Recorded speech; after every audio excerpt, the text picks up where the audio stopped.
150 টাকা দিয়ে আইসক্রিম কিনলাম, কিন্তু প্রথম কামড়েই মনে হলো আমি কি আসলেই 150 টাকার জিনিস খাচ্ছি।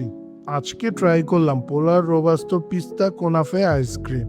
150 টাকার আইসক্রিম শুনতেই প্রিমিয়াম মনে হয়, কিন্তু খাবার পর অভিজ্ঞতাটা একদম ভিন্ন। কুনাফার যেই রিচ, ক্রিস্পি ও ইউনিক ফ্লেভারটা আশা করছিলাম সেটা তেমনভাবে পাইনি।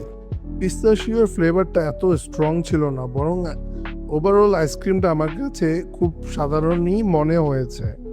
সবচেয়ে হতাশাজনক বিষয় হলো 150 টাকা প্রাইস ট্যাগের সাথে টেস্টের কোনো মিলই আমি পাইনি। পোলার বাংলাদেশের কাছ থেকে এই প্রাইস ট্যাগে আরও ভালো কিছু আশা করেছিলাম। পোলার রোবাস্তো পিস্তা কোনাফে শুধু হাইপই আছে, টেস্ট খুবই সাধারণ। আমি ব্যক্তিগতভাবে এই আইসক্রিমটিকে না কেনার জন্যই সাজেস্ট করব। এরকম আরও ভিডিও পেতে চ্যানেলটিকে সাবস্ক্রাইব করে রাখুন আর একটি লাইক দিয়ে দিন।